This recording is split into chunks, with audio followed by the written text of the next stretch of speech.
Christina, congrats on Birds of Prey. Excellent work. You are just killing the game right now. Bumblebee, Birds of Prey, all kinds of stuff coming up. So much to talk about. But let's start by just tell us a little bit about your origin story with Birds of Prey. I know you came into this thing from like the very beginning. Yeah.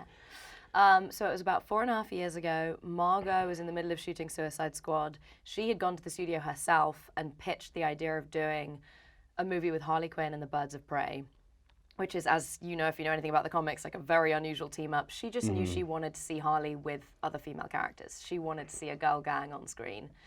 So she convinced them to do that. They said, okay, go off and meet with some writers. I think I was the first writer she met with. We met on like a Wednesday morning for what was meant to be a polite coffee. Very quickly ended up being not so polite. We had pizza and mimosas and got a little drunk. And honestly, like it was, that was kind of the beginning of our friendship. I totally fell in love with the idea of doing this movie with her. I loved everything that it was about. And yeah, 4.5 years ago. We've been working on it a long time. Yeah, what were those early conversations like with her though? Like what was, she was in the middle of Suicide Squad, you said? Yeah, I think so. Yeah, it was summer of 2015. Okay, so okay. And what was... It was well before the movie had come out. Yeah. I mean, the core things that she had begun with, the things that she had pitched the studio were Harley Quinn, Birds of Prey, R-rated, and just having that kind of girl gang thing. And in talking to her, what was so important to her was representing the kind of friendships that she had that she just didn't see on screen. And I felt the same way. Like you so rarely see realistic feeling female relationships portrayed on screen, particularly in this kind of big action space. Often there's like a false competitiveness or like bitchiness or cattiness that just didn't ring true to us. So we wanted to do something bold and edgy and different and a bit risky. We both love superhero action movies, but also we're just like, we've seen the world almost blow up a few times now. Right. Let's try and do something that feels different. And as soon as we started talking about that, I was like, yes, please, sign me up. It's the first ever all-female team-up comic book movie, so it's historic in its own right. From the sense that you got from her, from Warner Brothers, from DC early on, was the intent always that it had to be written by a woman and also directed by a woman? Honestly, it was just about finding the right people for the job. Again, like I got lucky. I think I was the first person Margot met with, and we really did have a meeting of the minds. Margot's whole thing is about supporting female voices. Lucky Chap, her company, was founded on that principle of like, supporting female representation on screen, but also behind the camera. So yes, of course, it was important to everyone, but it was also just about finding the right person for the job. And we met with Kathy, but we also met with male and female directors, and she was the one who won us over. What struck you guys about Kathy, and tell us what she brought to this project? She did, I think I'm allowed to say this because it's been talked about, she did an amazing sizzle reel. It was unlike any directorial sizzle reel any of us had ever seen. Normally sizzle reels are just like clips of other movies, like this is what your movie could feel like. She did something kind of totally off the wall, super edgy, super unusual. She took stuff from pop culture. She had like Kardashian stuff in there, pieces of The Bachelor, a De Beers commercial, because obviously in the script there's the Marilyn Monroe Diamonds fantasy. So she kind of took that and ran with it, and it was nuts, but amazing and so exciting to see and so unlike anything else. There's one moment in particular that's getting a lot of love in terms of like fans saying like, this is why we need female voices behind movies like this. It's the hairband pass off where they're in mid-battle basically, and I think it's Black Canary asks Harley for a hairband. Tell us about how that moment materialized. Was that scripted? I'm so happy that it is getting the attention that it's getting because it is such a tiny detail. That came from my sister Tandy, so shout out to Tandy.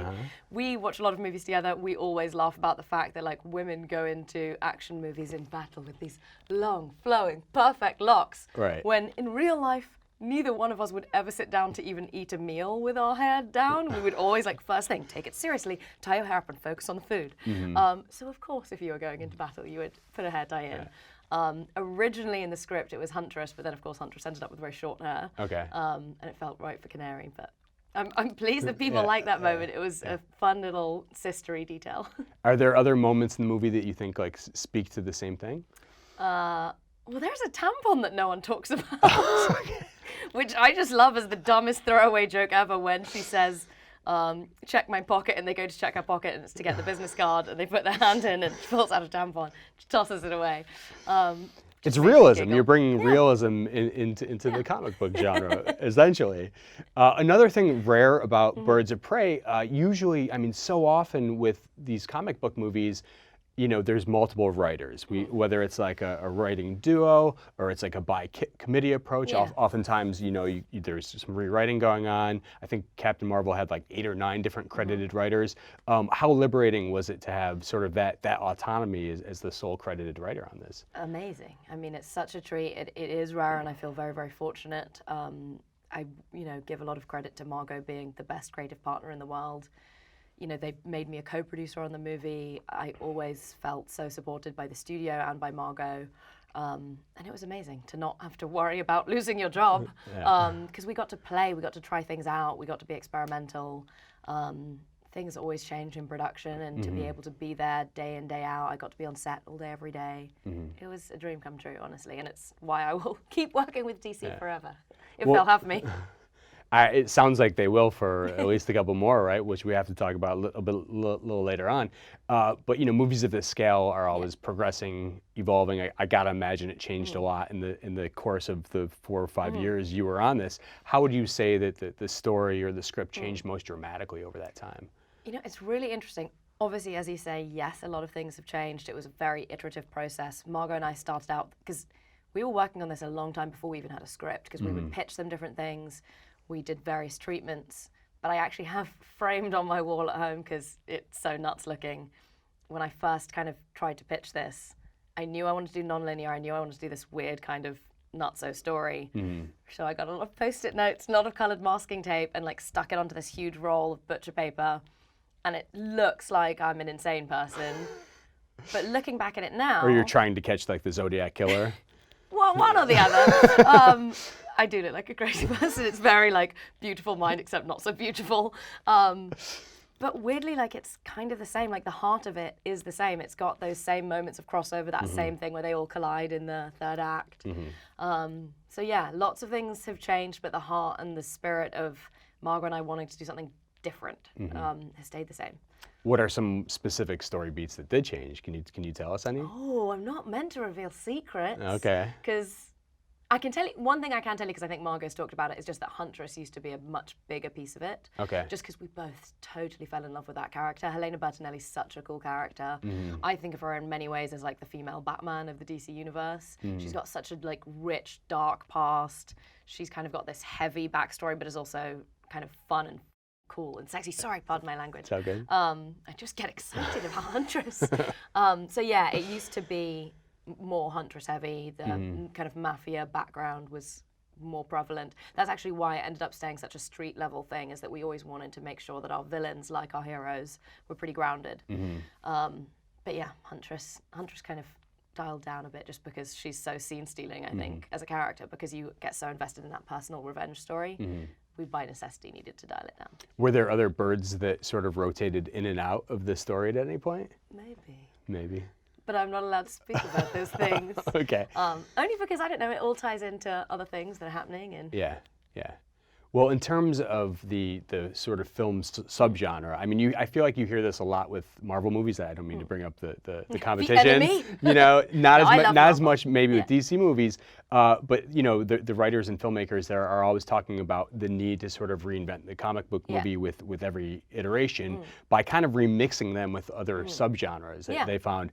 I couldn't help but be reminded here of like a mobster thriller. Like, not only are we, there are actual mobsters and there's hits and wax and all that, but the way that Harley is sort of in her very thick New York accent, narrating and sort of setting the scene. I was feeling callbacks to like Ray Liotta and Goodfellas. That is incredibly generous and lovely. Yes. Was that an inspiration? Was that what you guys were going for? I mean, both Margot and I love that movie, and we definitely watched it together at my house. Yeah. But you can't say that word as a writer and dream of aspiring to that. It's a lofty goal. But yes, that is incredibly kind of you. Yeah. I do feel like the DCEU is like entering like a Scorsese phase right now between Joker and now Birds of Prey. What were there other reference points for you guys? Yeah, and they're random ones actually. They're very strange ones, but two movies that Margot and I referenced in the early days. Because in the early days, we were doing research, kind of reading the comics and stuff, but we were also just like comparing notes on favorite movies, and both of us shared two favorite movies, which are Trainspotting and True Romance. Okay. And the reason why they became kind of interesting ones to go back and read and watch, but particularly read actually, is that because we knew we wanted to do something non-linear and kind of kooky, we were thinking like, is there a way to tell an ensemble story that isn't linear, but that also hits all of those kind of classic Act 1, Act 2, midpoint, Act 3 beats? And both of those scripts are remarkable. I mean, they're worth reading for anyone who likes writing at all. On the page, they are unbelievable works of art because they're all over the place, but they hit all of the beats that you'd expect on page 30, on page 60, on page 90, and it's, I mean, unbelievable writing. Is it a coincidence then that you ended up casting one of the Trainspotting stars in Ewan McGregor? It is a total coincidence. Total coincidence. And I can tell you that one of my favorite moments was, because another reference, and again, this is such a slight thing in a movie that you dream to talk about, Clockwork Orange came up as we were kind of working on it, just in terms of that kind of anarchic, slightly wild tone. And so we would talk about like Moloko Milk Bar and whatever, and on the first day we went in and KK Barrett had designed the set completely of his own accord, thinking about Clockwork Orange, Ewan McGregor standing in the middle, and I was like, this is so weird. It's Ewan and, you know, the Milk Bar, it's nuts. You mentioned that early on, Margot wanted to do this as a R film. Was that ever in jeopardy? Was there ever a PG-13 version that you guys had to do? Not later on, but in the beginning, yeah, Margot and I, it was definitely a battle because no one had done it then. Like, she went to the studio and, I mean, that's a bold ask. She was like, girl gang, characters people don't know, and R-rated, and there had been no Deadpool, there'd been no Logan, so people hadn't seen it before. So yes, we had to fight for that early on, but once we had a script, there was very little pushback. I think people really felt that it wasn't a gratuitous thing. We weren't just throwing around the F-bomb for fun. It was kind of intrinsic to who Harley was. The action felt necessarily R-rated because it's Harley. Like, she hits people with a mallet. She's not polite. Right. So yeah, once we had the script, I think the battle stopped. From what I read, it actually marks the first female-driven comic book movie rated R since Barb Wire. Really? Starring Pamela Anderson in 1996. So it's Nice. it's been a minute. It's been a while. I think we needed one. I don't think you can call this a direct sequel to Suicide Squad, but obviously it launches from the events of that film. That was a film that had its issues, it had its critics. That's no secret. But what sort of lessons are you able to take from that film? You know, be it its failures or its successes that you were able to apply to this one. Honestly, mostly we just thought of this as a standalone piece, and DC were incredibly supportive in allowing us to do that. Obviously, it's a character you've met before in another movie, but we just wanted to tell our own story. We wanted it to feel very much like its own piece that you could see if you'd seen Suicide Squad and you knew who Harley Quinn was, but that you could also come to if you're my mum, who doesn't watch any of these things, and who kind of wanted to see something that had a beginning, middle, and end that you didn't need to have, you know, had context for. So yeah, honestly, it wasn't like a big factor. It was mostly just about like, I'm very grateful that we've got this character that people seem to love and already like dressing up as for Halloween, and then getting to run with it. How did you decide how much of a presence Joker, Mr. J, would have in this? Because obviously he's not in it, but he still has a presence. You know, he's mentioned it on a few occasions. That's one thing that's been pretty consistent throughout. He's never been in the script. And I think Margot actually spoke to this really well the other day. With Harley and Joker, their relationship is so intense and so crazy. If he is in the movie, it becomes a Harley Joker movie. There's no way around it. Like, Harley's all or nothing when it comes to Joker. So we knew from the beginning we wanted them separate. He was not going to be in it. But also just kind of very naturally, because it's her emancipation movie, you want to get him out of the picture pretty soon. And it helped that we were able to do that. You do the breakup in the first 5 minutes, and then it's moving on from him. And it's kind of stepping out of his shadow. So for her as a character, but also like for us presenting a character to the world outside of the shadow of the Joker, it was really fun to be able to do that for the first time. Is it fair to say that the closest thing Harley has to a love interest in this movie is an egg sandwich? That is very fair to say. Yes. Deep, profound love. How did you guys land on her love for the egg sandwich and her lack of a traditional romantic pairing? You know what? We never even thought about a romantic. just didn't occur to us to have a romantic pairing. The egg sandwich just comes from I'm obsessed with food. But Margot and I eat a lot of food together and like food. And when I came up with that idea, I was like, pretty sure she'll like this. And she was like, yes, this makes perfect sense. Of course we would have a large chunk of the movie dedicated to an egg sandwich. It's Ridiculous. No, it's amazing. I love it. You're on set every day. Tell us what it's like from your vantage point to watch Margot transform into Harley Quinn in front of your eyes.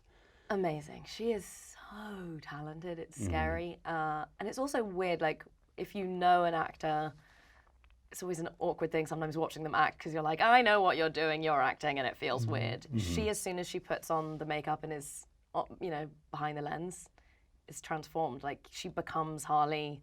And then, of course, she like skates over to Video Village and becomes producer Margot again. And she can wear a lot of hats, and she's incredibly facile at switching them. And she's just amazing. She's very, very impressive like that. I don't know anyone else like her. Did you smell her cotton candy scent? Kathy told us about this. You started saying that. I was like, did I smell her? What are you asking me? Yes, she is. She does that. It's a really interesting thing. Her training process for different roles is amazing, and the perfume is one piece of it. And obviously, this is a vulnerable Harley Quinn. I mean, it launches from this breakup. Tell us about like where you sort of wanted to go with that character in terms of her story arc. I mean, that's a big thing for us, was that we wanted, because it's not world-ending, because it's not the world's going to blow up, the stakes are lower because it's kind of street level. But for me, they're also higher because it's her soul that's at stake. Like, it's really about her arc is about starting in this one place, in the shadow of this guy, trying to figure out if she can be her own person. In the middle of it, there is a wobble where she's like, I can't, and I need to like switch one guy for another. Not romantically, but she, that's why she's seeking out Black Mask's protection. She does some bad things at that point in the movie, and our hope was that you would feel real jeopardy for her soul, because you know going into any one of these movies that the lead character's not going to die. So we needed to find another way to like make you fear for her. And our hope was that you would start to fear for her soul. And that's something that the comics have done beautifully in the past, that we really wanted to draw on. Not only is she emotionally vulnerable, but also physically. I mean, and beside the fact that there are, multiple people trying to kill her throughout the course of the film, but there's one sequence in particular that really sticks out where she's a little bit too tipsy, and she's nearly assaulted before one of the other birds comes in and saves her. What can you say about forming that sequence? Is that a response to Me Too in any way? No, that's been in, I mean, again, all of this stuff, we've been working on this movie so long that it was all pre-Me Too. That's been in there since very early on, and it was more just about wanting a moment between Canary and Harley. We actually played with a version where Canary was much lesser jeopardy, but where Harley stepped in to defend Canary, where we wanted to play with the fact that although there is a slightly antagonistic relationship between the two of them when they first meet, they're kind of annoying each other, well, at least Canary's certainly annoyed by her. There are certain things that like you do for other women that just go without question, no matter how annoying the bitch is. If she's in trouble, you're going to step in. Weirdly, my mum called me about that yesterday and was like, I really like that moment, which I thought was very sweet. But she was like, that's one of those things that is comes from a woman's mind. We also learn a fun fact about Harley Quinn in this movie, that she feels the burn, that she voted for Bernie Sanders. Hilarious moment. We're seeing sort of a list of grievances. Everybody has grievances against her. One of Black Mask's many is that she feels the burn. Obviously, in his Brita, voted for Bernie. it's a visual gag, obviously. But tell us how you landed on what was it about Harley Quinn that you're like, yeah, she'd go for Bernie Sanders. She probably just did it because she thought he was a cute old man. Like, look at his cute little hair. Mostly that was just having fun coming up with like the most annoying things that Harley could do to like poke at him. That list was very long and very funny. And I definitely crowdsourced some of them. And tell us about the creation of, first time we're seeing Black Mask on screen. Ewan is amazing, so definitely hamming it up in different parts. But tell us about sort of, the creation of that character, how sort of restrained or unrestrained you wanted to go with him. Clearly we're not very restrained because there's not a lot of restraint. I had so much fun writing him. He is such a cool, weird character. He's very different to, how we've seen him in some of the comics. But hopefully, I think my hope is that fans see that he's drawn very much from the comics, that narcissism, that desire for power, his manipulativeness. Good word. You can tell I'm a writer. But yeah, it was so fun writing him just because he is incredibly volatile and he has these big swings. I think with a villain like that, you always need to balance danger and charisma. If they're not charismatic at all, you're not going to want to spend any screen time with them. Personally, anytime Ewan is on screen, I'm just like, stay here longer, I love him. And yeah, Ewan brought him to life in the most incredible way. He had so much fun on set doing some of those. Like the scene where he walks Canary around the apartment, he's so funny. Every time he does it, he makes me giggle. He's a douchey white guy who just so happens to boast about artifacts, African artifacts that he's collected from his worldly travels. Well embedded with the garbage. Yes. Reminded me of a certain character played by Bradley Whitford a couple of years ago. Was this inspired by Get Out? No, but that's a good one. I had not thought of that. They could be friends. Is what I They'd be sense. buds. Yes. There is a Captain Boomerang sighting. There's a Batman mention. Are there other sort of like DCEU Easter eggs that you guys played with at any point that didn't make the cut? That didn't make the cut? Yeah, I'm sure there are lots actually, because it's one of the fun things, I think, especially because Margot is a real fan. The two of us like just got to like do little fun things. I mean, I could have put in a lot more. I wish I could have, should have. Yeah. But no, I think there are fun things that hopefully people will discover over watching and rewatching. We've got Cassandra Cain. We've got to talk about Ella J. Bosco in this movie. She's amazing as well. In the comics, she is one of the people who eventually assumes the identity of Batgirl. Did you guys look at this as sort of a way to potentially, possibly lay the groundwork for that character in her own? Honestly, film? Again, this one was just meant to be a standalone piece. Like we were really just thinking about this story, this movie, and Cassandra Cain became this kind of cool catalyst to bring the other characters together. Like, you know, as we said, Birds of Prey and Harley, not a traditional team up. So it was about finding an interesting way of bringing these four women on very different paths, kind of colliding. And Cass became kind of that catalyst that drew them all together. And Ella, as you say, did an amazing job. I think she's so great. She brings such heart and humor to it. You are attached to, I think, Batgirl. Is this true? I think I'm allowed to say that. Yes. Yes. How far off are we from this film? That I cannot say. Okay. Also, The Flash. Yeah. Closer on that one. Can you say anything about that? I'm not allowed to Yes. race my children against each other. That's cruel. No, I cannot say anything, but I can tell you I'm having a lot of fun. Okay. What has been your experience like thus far in the DCEU in general? So dreamy.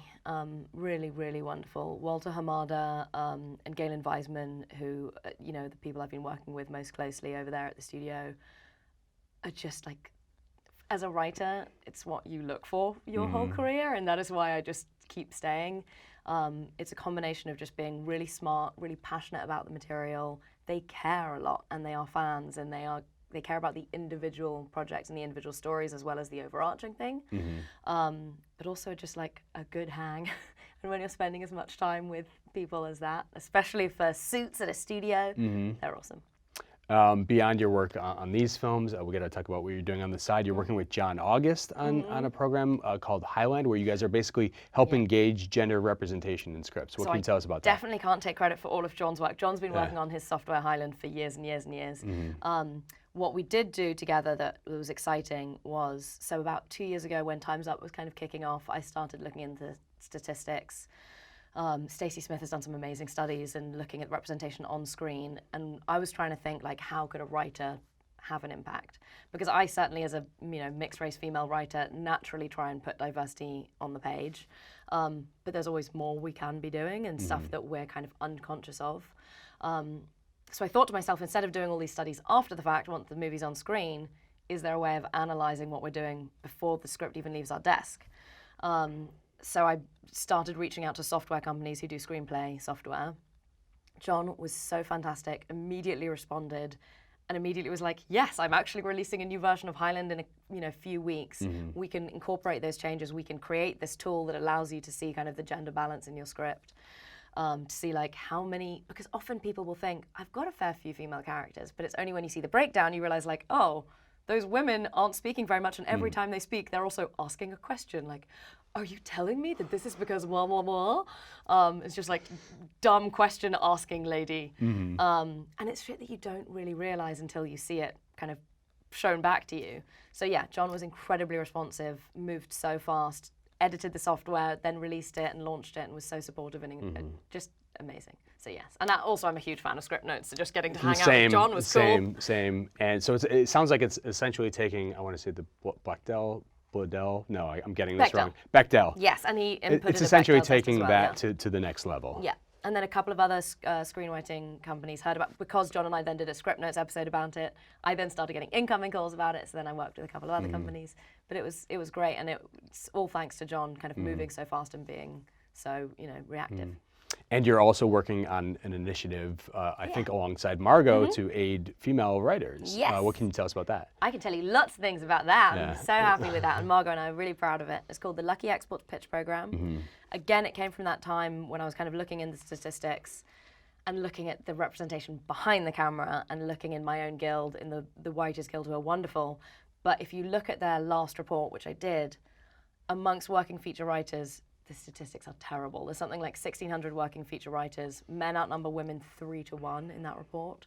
And there are, of those 1,600, only 114 people of color of either gender. Wow. Terrible statistics. But they're so bad that the thing that I thought to myself was, I can make a difference. Like, I can move the needle, because the needle's so low. So I came up with this idea of creating a writers program about writers supporting each other. I know wonderful writers like Geneva Robertson-Drawett and Lindsay Beer were both in the Transformers writers room with me. We take care of each other, we support each other. That kind of community is so important, I think, and it isn't always there for feature writers, particularly because it's a fairly solitary job. So I wanted to create that, and kind of the next generation of people wanting to write these kinds of movies. Approached Margot about it, and Lucky Chap. Immediately Lucky Chap were like, yes, let's do it. I happen to think they're fantastic, lovely people. So we were in from then. I hired an amazing executive named Morgan Howell, who kind of put it on her back. It was a lot of work. Margot and I self-funded the program, and it ran last November.